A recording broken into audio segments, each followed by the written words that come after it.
Olá, pessoal! Nesta videoaula, nós vamos aplicar o princípio da conservação da massa e a equação da continuidade para resolvermos um problema clássico em mecânica dos fluidos, que é o escoamento em um bocal circular. Então vamos ao exemplo. A água escoa em regime permanente através de um bocal circular.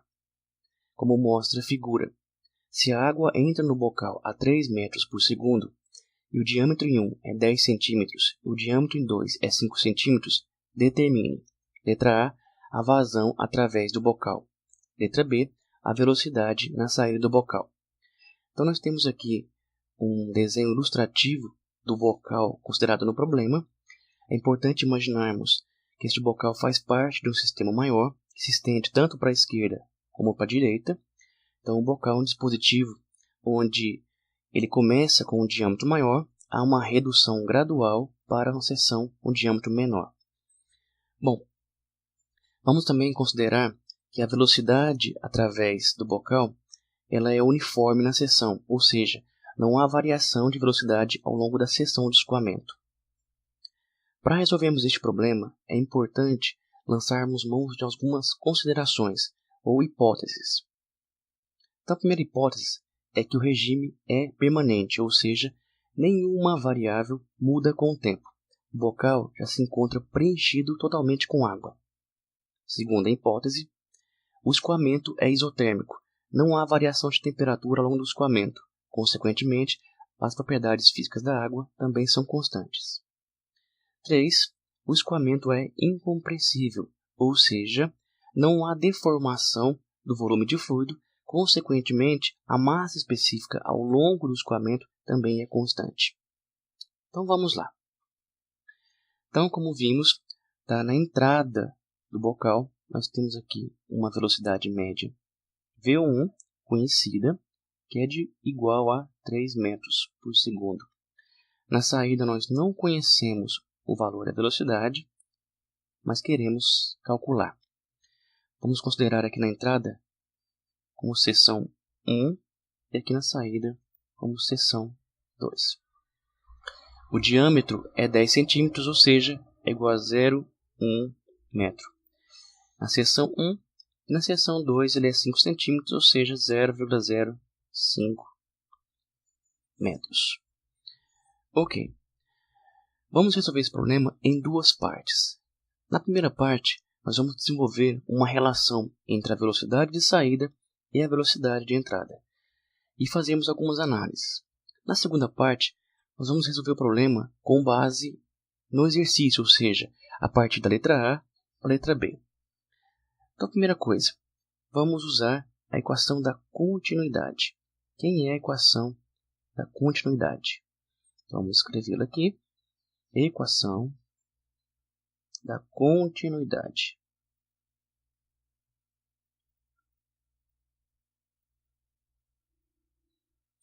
Essa equação nada mais é do que o resultado da formulação do princípio da conservação da massa em um problema simples de escoamento. Então ela diz o seguinte para a gente, que a taxa de variação da massa, dm dt, dentro do volume de controle. Quem que é o volume de controle? É uma região fictícia, estou traçando aqui, que envolve o sistema que você quer analisar. Então, é uma região que envolve as entradas e saídas desse sistema. Então, vou chamar aqui de volume de controle. Então, quer dizer que a taxa de variação da massa dentro do volume de controle é igual ao somatório das vazões mássicas de entrada menos o somatório das vazões mássicas de saída. Bom, como no bocal existe apenas uma entrada e uma saída, e o bocal também já se encontra totalmente preenchido com água, nós podemos fazer algumas simplificações. Primeiro, que o termo de variação da massa com o tempo ele é nulo, pois o bocal já se encontra totalmente preenchido com água. Segundo, que há apenas uma entrada e uma saída, então implica que a equação fica da seguinte forma: 0 é igual a vazão mássica em 1 menos vazão mássica em 2, o que implica que a vazão mássica em 1 é igual a vazão mássica em 2, como já prevíamos, uma vez que existe apenas uma entrada e uma saída, e o sistema já se encontra preenchido com água. Obrigatoriamente, a vazão máxima na entrada 1 tem que ser igual à vazão máxima na saída 2. Bom, a partir dessa relação, vamos descobrir uma forma de relacionar V2 como V1. Como fazer isso? Então vamos escrever aqui embaixo. Relação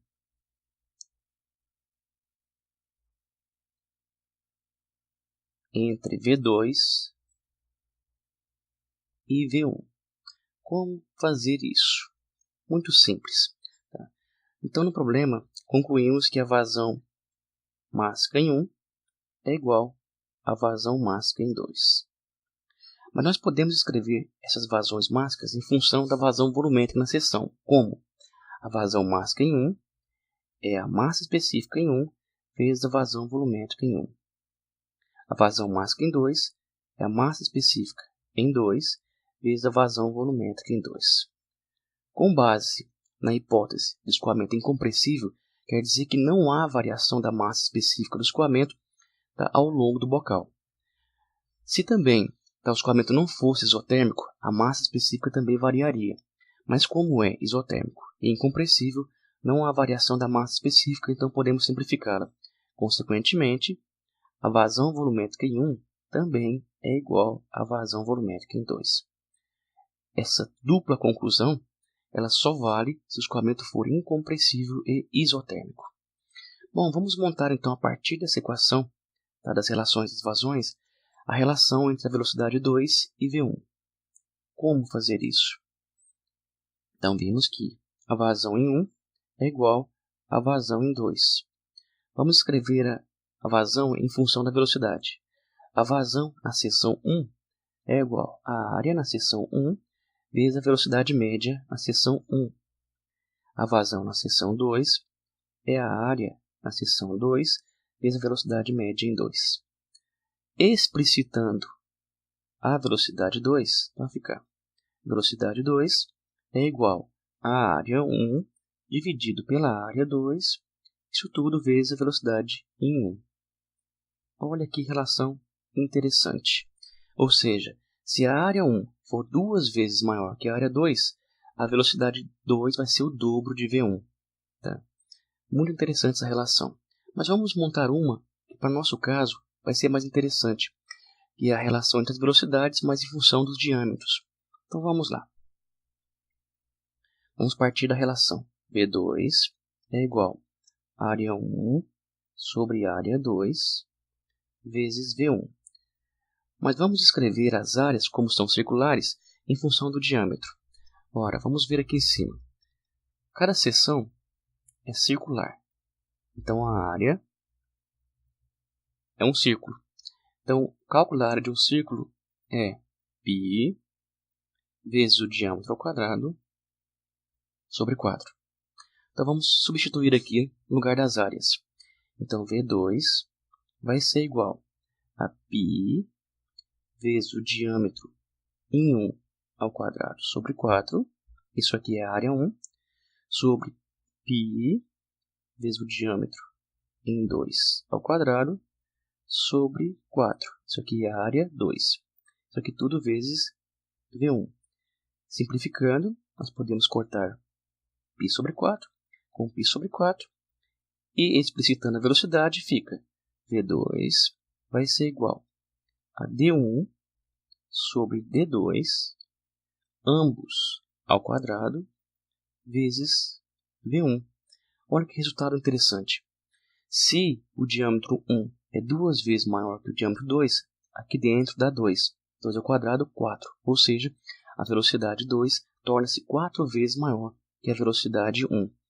Se o diâmetro 1 fosse, por exemplo, 3 vezes maior que D2, aqui seria 3 ao quadrado, seria 9. Ou seja, a velocidade 2 seria 9 vezes maior. Então, observem, que o aumento da velocidade está relacionado à capacidade de redução do diâmetro. E é inversamente proporcional à redução do diâmetro, elevado a expoente 2. Quanto mais você reduzir o diâmetro, maior será a velocidade em 2. Neste problema, por exemplo, já podemos concluir qual é o valor da velocidade em 2. Então vamos aqui fazer um pequeno cálculo. Como D1 é igual a 2 vezes D2. No nosso caso, V2 vai ser igual a 2 ao quadrado, 4 vezes V1. Como V1 é 3 metros por segundo, então V2 é exatamente 4 vezes 3, que é igual a 12 metros por segundo. Então, esse é o valor exato da velocidade em 2. Mas vamos resolver esse problema de outra forma, como se eu estivesse resolvendo ele, por exemplo, em uma prova ou em algum teste. Então, vamos lá. A primeira coisa que eu faria é resolver o que se pede na letra A. Então, lá na letra A, ele pede qual é a vazão do escoamento. Então, simplesmente, como nós conhecemos todas as informações na seção 1, então a vazão vai ser igual a área 1 vezes V1, ou seja, π vezes D1 ao quadrado sobre 4 vezes V1. Então, substituindo valores, implica que a vazão volumétrica, que é igual através de todas as seções do bocal, vai ser igual a π vezes 0,1 ao quadrado sobre 4 vezes 3. Então, isso implica que a vazão volumétrica é aproximadamente 0,236 metros cúbicos por segundo. Então, usando todas as unidades do sistema internacional, obrigatoriamente a vazão volumétrica sai em metros cúbicos por segundo. Essa vazão é igual em todas as seções ao longo do bocal, obedecendo então o princípio da conservação da massa. Vamos calcular agora a velocidade em 2, a partir da segunda abordagem. Então, letra B, qual é a velocidade V2? É a velocidade na saída do bocal. Então, simplesmente, como a vazão é a mesma, vazão vai ser igual a área 2 V2. Mas quem é a área 2? Π V2 ao quadrado sobre 4 vezes V2. Lembrando que esse termo aqui é a área em 2. Isolando o V2, então a gente passa o 4 multiplicando a vazão e divide por πd ao quadrado. Então aqui implica que V2 vai ser igual a 4 vezes vazão sobre π d2 ao quadrado. Substituindo os valores, a vazão nós encontramos, vai ficar 4 vezes 0,0236 metros cúbicos por segundo, dividido por π vezes 0,05 ao quadrado. Então, isso implica que V2 é praticamente também 12 metros por segundo.